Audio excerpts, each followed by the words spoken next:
में तैर रहा होता है। और इस आइसबर्ग की एक खासियत होती है कि ये जितना जमीन से ऊपर होता है, उससे कहीं ज्यादा जमीन से नीचे होता है। जैसे कि हमारे ये पिक्चर में दिख भी रहा है कि एक आइसबर्ग है, उसका ऊपर जो पार्ट है that is 10% and 90% of iceberg is below the sea, yeah, below the water. So here we are considering this is our personality is just like an iceberg.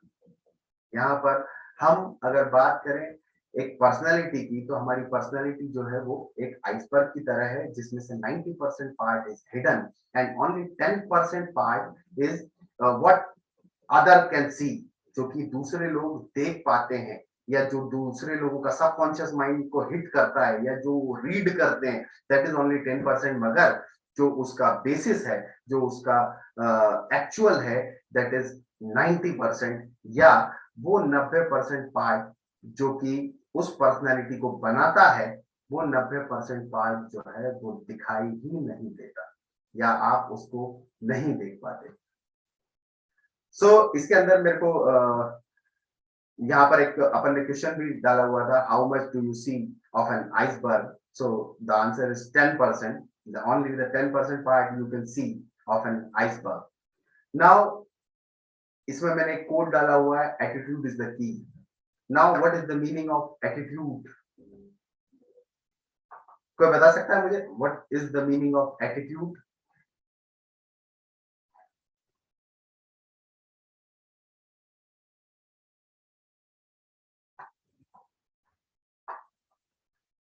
No, no one? Attitude एक ऐसा word है जिसको हम हमेशा negative sense में लेते हैं। Hello, am I audible? Yes sir. हाँ, एटीट्यूड एक ऐसा सेंस है, एक ऐसा वर्ड है जिसको हम हमेशा नेगेटिव सेंस में लेते हैं, या जिसका की इम्पैक्ट हमारे दिमाग पे हमेशा नेगेटिव होता है। या जब भी हम बोलते हैं कि एटीट्यूड है, तो दिमाग में एक ऐसी इमेज बनती है कि हम कुछ ना कुछ ऐसी बात कर रहे हैं जो कि उस पर्टिकुलर व्यक्ति के बारे में, या उस पर्टिकुलर पर्सनैलिटी के बारे में नेगेटिव है। नो, मैं सबके साथ में, सबके सामने खुला कहना चाहता हूं, although I am not challenging English, but attitude जो है वो केवल नेगेटिव नहीं होता, attitude is positive also. Attitude can be beneficial also. अगर हम यहाँ पर बात कर रहे हैं तो एटीट्यूड की, तो मैं आपको एक छोटा सा एग्जांपल देना चाहता हूँ कि एक स्टार है, लाइक सलमान खान। सलमान खान जब चलता है तो उसकी चाल में एक ग्रेस होता है, उसकी चाल में एक थोड़ी सी अकड़ होती है, या थोड़ा सा एक रुबाब होता है। वो रुबाब, रुतबा, अकड़, एटीट्यूड वो कहाँ से आ रहा है? क्योंकि वो अपने आप को जानता है कि मैं सलमान खान हूं। सो वो दैट इज एटीट्यूड। अब वो एटीट्यूड आप हमेशा नेगेटिव नहीं बोल सकते। अगर आप अपने आप को अपनी नजर में अच्छा या बड़ा समझते हो, तो आपकी चाल में या आपकी पर्सनालिटी में वो चीज रिफ्लेक्ट होती है। एंड एटीट्यूड होना चाहिए। अगर वो एटीट्यूड नहीं है, तो कहीं ना कहीं वो आपके लिए एक प्रॉब्लम है, और थोड़ा मात्रा में उसका होना जरूरी है। तभी आप एक इफेक्टिव पर्सनैलिटी या एक इम्प्रेसिव पर्सनैलिटी बना पाएंगे। सो एटीट्यूड इज द की, जो कि आपके पास होनी चाहिए। आपको थोड़ा सा एक कॉन्फिडेंस के साथ, थोड़ा सा एक बोल्डनेस के साथ अपने आप को रिप्रेजेंट भी करना पड़ेगा, और उसको कहीं ना कहीं आपको बताना पड़ेगा कि कोई ना कोई, या समवन, वी आर समवन, हम कुछ ना कुछ है, और हम उसको कहीं ना कहीं रिफ्लेक्ट कर रहे हैं। So now let's come back to our topic, that is iceberg theory. So iceberg of personality, iceberg of personality is same जो मैंने अभी आइसबर्ग को डिफाइन किया था कि 10% visible, not visible that is 90%। सो यहाँ पर अगर अपन बात कर रहे हैं तो आवर कॉन्शियस ब्रेन, अगर मैं किसी की बात करूं कि कोई भी व्यक्ति मेरे सामने खड़ा है, तो मेरा कॉन्शियस ब्रेन जो है वो केवल विजिबल चीजों को अभी देख पाएगा या जो कैलकुलेट कर पाएगा, दैट इज 10%। सो मैं उस पर्सन की 10% कैपेबिलिटीज को, जो कि मेरे कॉन्शियस ब्रेन के साथ रहेंगी, उसके साथ मैं उसको जस्टिफाई कर पाऊंगा, जो उसको मैं बता पाऊंगा या वो उसमें से देख पाएगा। जैसा कि हमने डायग्राम में देखा कि आइसबर्ग का 10% पार्ट जो है वो आंखों से विजिबल है, जो कि कॉन्शियस ब्रेन के अंडर में आता है या उसके कैलकुलेशन में आता है। Now the 90% part that is not visible, जो दिखाई नहीं देता, जिसका कि हमने बात किया था कि ये, अगर आप उस आदमी के प्रोस्पेक्ट से बात करें जिसकी पर्सनैलिटी के बारे में हम बात कर रहे हैं, तो जिन कारणों से वो पर्सनैलिटी बनी है या वो जो विजिबल पार्ट बना है, वो 90% part is which can be calculated by subconscious brain. अगर मैं किसी की पर्सनैलिटी को देख रहा हूं तो मेरा सबकॉन्शियस ब्रेन जो कैलकुलेट करेगा वो करेगा उन 90% को, जिसके कारण से मैंने अभी आपको बोला कि अगर आप किसी बच्चे को डांट रहे हैं और आप डांट रहे हैं, that is 10%, that comes under 10%, that is a part of 10%।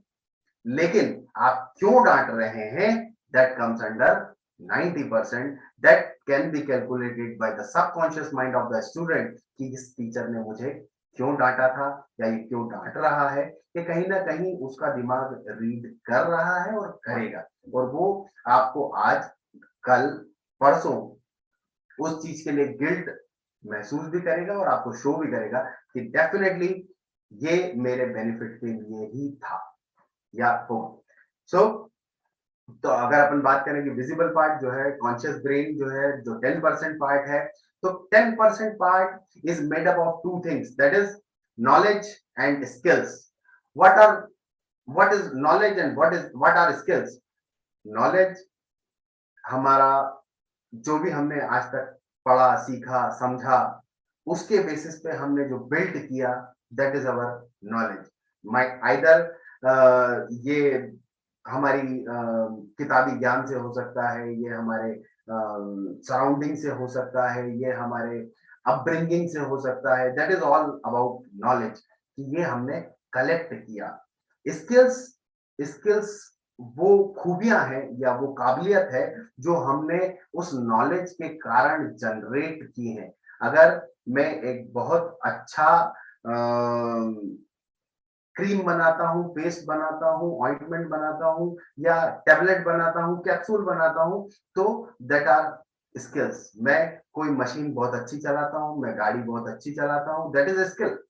और गाड़ी चलाने के लिए जो सीखा था कि गियर पीछे लगते हैं, गियर आगे लगते हैं, ब्रेक इधर से राइट हैंड साइड से ब्रेक लगेगा, लेफ्ट हैंड साइड से क्लच लगेगा, ये these are knowledge, this is knowledge, और implementation of knowledge is our skills. So knowledge and skills, इन दोनों का कॉम्बो होता है आवर विजिबल थिंग्स, और 10% of our iceberg, that is only can be calculated by conscious brain, knowledge and skills.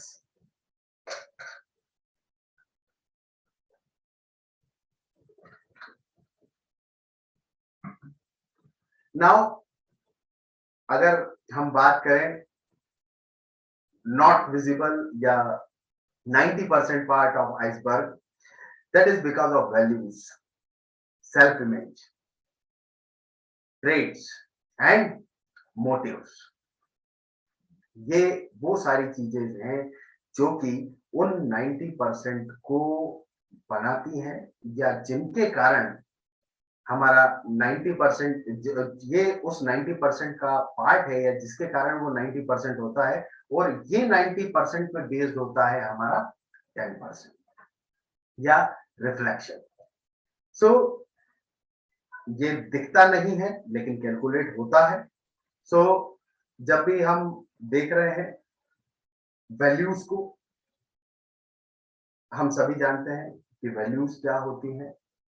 Values हमारी strength होती है, value हमारी आदर्श होते हैं, या जिनके बेस पे हम अ, ये समझ लीजिए कि छोटे-छोटे स्टेप लेते हैं या छोटे-छोटे काम करते हैं, वो सारी चीज़ें कहीं न कहीं हमारी वैल्यूज़ को बनाती हैं, और अ, उन वैल्यूज़ के बेसिस पे हम खुद और दूसरे, हमारी एक पर्सनैलिटी, हमारी एक इमेज, वो अपने सबकॉन्शियस ब्रेन में कैलकुलेट करते हैं।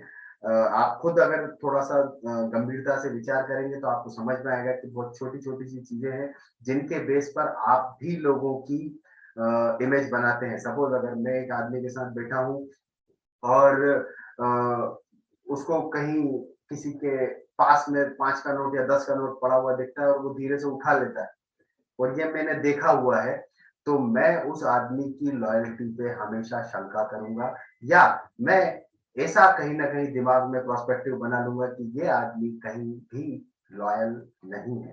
तो ये बहुत छोटी-छोटी सी चीज़ें हैं जो कि कहीं न कहीं हमारी वैल्यूज़ के कारण हमारी पर्सनैलिटी को बनाती है, और वैल्यूज़ जो है वो अल्टीमेटली कहीं न कहीं हमारी एक इमेज बनाती है, और हमारे से लोग कैसा और हम लोगों से कैसा बिहेव करेंगे, उस चीज के लिए रिस्पॉन्सिबल होती है। Next is self image. Now what is the meaning of self image? Self image का मतलब है कि हम खुद अपने बारे में क्या सोचते हैं। अगर हम खुद अपने बारे में अच्छा नहीं सोचते हैं, तो लोग हमारे बारे में अच्छा कैसे सोच सकते हैं? अगर हम खुद कहीं न कहीं कमज़ोर हैं, हम कहीं न कहीं अपने आप से सैटिस्फाइड नहीं है, या हम अपने आप को छोटा समझते हैं, तो हम सामने वाले को ये यकीन कैसे दिला पाएँगे कि मैं किसी के काम का हूँ या काबिल हूँ? देखिए, अपन जब भी बात करते हैं रिलेशनशिप की या म्यूचुअल्स की, तो एक व्यक्ति दूसरे व्यक्ति के साथ क्यों और कब जुड़ता है? वो सिर्फ़ और सिर्फ़ तब जुड़ता है जब उसको कोई स्वार्थ होता है, या उसको कहीं न कहीं उससे कुछ लेना होता है। अगर मुझे वहाँ से कोई चीज़ नहीं मिलेगी, तो मुझे वहाँ पर जुड़ने का कोई सेंस नहीं है। वहाँ पर ये दिस इज़ आवर फिजियोलॉजी, ये हमारा जेनेटिक है कि हम वहीं पर जुड़ते हैं जहाँ पर हमको लेने के लिए कुछ होता है। तो आपके पास भी आकर कोई कब जुड़ेगा? जब आपके पास से उसको लेने के लिए कुछ होगा। उसके पास कुछ ना कुछ ऐसे फीचर्स होंगे जो कि आप उसको दे पाएँ। तो आपसे वो जुड़ना पसंद करेगा। सो सेल्फ इमेज अगर हमने ऐसी क्रिएट करके रखी है जिसमें कि हम उसको चिल्ला-चिल्ला के बता रहे हैं कि मैं तो ज़ीरो हूँ, मैं कुछ नहीं जानता, मुझे कुछ नहीं आता, मैं वर्स्ट हूँ। तो क्या वो हमसे जुड़ना पसंद करेगा? तो अगर तो हम 1% शुरुआत में हम प्रोबेबिलिटी भी है, पहले तो वो हमसे नहीं जुड़ेगा, या वो हमको रिजेक्ट करेगा जुड़ने के लिए। सो सेल्फ इमेज हमें अपनी खुद की नज़र में, हमें खुद के प्रोस्पेक्ट में जो हम अपने आप को समझते हैं, वो हमें अच्छी बनानी पड़ेगी। उसको और सेल्फ इमेज बनाने के लिए हमें कोई बहुत बड़ा काम नहीं करना है। अपने आप से अगर हम अ, चलिए अपन इसके बाद में अपन डिस्कस करते हैं कि how to treat subconscious brain, या सबकॉन्शियस ब्रेन को हम ट्रेनिंग कैसे दे सकते हैं। So self image is the part. Next is traits. What are traits? Traits का मतलब होता है, अगर आप डिक्शनरी मीनिंग की बात करें तो इसका मतलब होता है लक्षण। लक्षण वो चीज है जो इनबिल्ट है, या जो चीज आप को ज्यादा समय नहीं लगता है, उसको बताना नहीं पड़ता है, वो अपने आप दिखने लगते हैं। That are traits. सो हम किस कैटेगरी को बिलोंग करते हैं, हम किस मेंटालिटी को बिलोंग करते हैं, यहाँ लक्षण से जो तात्पर्य है या जो हमारा मोटिव है, वो है मेंटल ट्रेट से, या फिर उन सब चीजों से जो कि कहीं ना कहीं हमारी मेंटल थिंकिंग को या हमारी मेंटल एबिलिटी को दर्शाती है, या उसको कहीं ना कहीं प्रभावित करती है। That are mental traits. और मेंटल ट्रेट्स आपको इस बारे में बताएंगे कि आप किस तरीके से सोचते हैं, किस तरीके से बिहेव करते हैं। ऑल दीज थिंग्स, अगर आपकी सोच अच्छी है, अगर आप पॉजिटिव सोचते हैं, तो आपको हमेशा बेनिफिट ही मिलेगा। आपको हमेशा थोड़ा सा एडवांटेज मिलेगा, जिसमें कि आप लोगों को बेहतर बता सकते हैं या बेहतर समझा सकते हैं कि how to behave, how to express yourself. So आपके अंदर वो मेंटल एबिलिटी होनी चाहिए, या आपको वो मेंटल एबिलिटी अपने अंदर डेवलप करनी पड़ेगी। This is all about traits, जो कि मेंटल ट्रेड्स है, जो हमको एक्सप्रेस करने भी नहीं पड़ेंगे और वो अपने आप कहीं ना कहीं हमारे को बेनिफिशियल होते जाएंगे। तो next one is motivate, motive. What is motive? Motive is एक ऐसा कारण जिसके लिए हम काम कर रहे हैं, जिसके लिए हम किसी भी वर्क को अंजाम दे रहे हैं, या किसी भी वर्क को हम पूरा कर रहे हैं, या किसी भी काम को हम खत्म करने की कोशिश कर रहे हैं, तो वो मोटिव है। मोटिव जरूरी नहीं है कि हर बार पॉजिटिव ही हो, नेगेटिव भी हो सकता है, लेकिन believe me, the positive motive और नेगेटिव मोटिव इज रिफ्लेक्टेड और रिफ्लेक्ट्स इन योर पर्सनैलिटी। ये आपकी पर्सनैलिटी में कहीं ना कहीं दिखता है। एक ऐसा आदमी जो 100 बार पॉजिटिव हो और एक बार नेगेटिव हो, तो उसकी इमेज पॉजिटिव ही रहेगी, या उस पर बिलीव करना लोगों के लिए आसान होता है। जबकि एक आदमी जो कि 100 बार नेगेटिव हो और एक बार पॉजिटिव हो, उस पर बिलीव करना हमेशा मुश्किल रहेगा। This is our motive. तो मोटिव क्या है, ये मैटर करता है, करेगा। और जब भी हम बात करेंगे कि पर्सनैलिटी क्या रिफ्लेक्ट हो रही है या कैसी हो रही है, तो इसमें कहीं ना कहीं उस मोटिव का भी शामिल होगा। अब अगर आप इस डायग्राम को देखेंगे जो मैंने इसमें बनाया हुआ है और सिक्वेंशियली इसके अंदर लिखा हुआ है, सो ये सारा का सारा आप देखो। सबसे पहले नॉलेज एंड स्किल्स, वो ऊपर है, नॉलेज सबसे ऊपर। जो भी आपके आइसबर्ग का पीक है, दैट इज योर नॉलेज। आपका नॉलेज जो है वो उसका पीक रहेगा, चोटी रहेगी, शार्प रहेगा। स्किल्स उस नॉलेज का बेस रहेगा, और ये थोड़ा सा चौड़ा होगा, बड़ा होगा। In comparison to peak, it's a broader part और it's a broader prospective which helps to steam your knowledge. जिसके ऊपर आपका नॉलेज खड़ा होगा या जिसके ऊपर वो टिका होगा, that is your skill, that are your skills. Now next is values। अगर आप उसके जस्ट नीचे के पार्ट की बात करें, तो वो होगी वैल्यूज। वैल्यूज वो चीजें जो कि उससे ज्यादा मायने रखाती हैं, और ज्यादा बड़ा पार्ट होती है, और ज्यादा बड़ा प्रोस्पेक्ट होती है। उसके बाद सेल्फ इमेज एंड ट्रेट्स, जो कि अपने आप को आप समझते हैं, और जो लक्षण आप शो करते हैं, जो मेंटल लक्षण, जो फिजिकल लक्षण आप शो करते हैं, वो सारा आता है ट्रेड्स में, that are equally important. Number next is motive. Motive, जितनी चीजें नीचे जाएंगी या गहराई में जाएंगी, वो उतनी बड़ी और इंपॉर्टेंट होती जाएंगी, और वो उतना ज्यादा मायने रखाने लगेगा, या ज्यादा सेंस उस चीज का होगा। Believe me, all these things can be developed. These are not inherent feature. Knowledge can be developed, skills can be developed, values can be developed, self-image can be built, traits can be developed, and motives can be developed by you, or you can what we can say कि आप एक अच्छा मकसद पैदा कर सकते हो या आप एक अच्छा मकसद बना सकते हो या अच्छा मकसद निर्धारित कर सकते हो।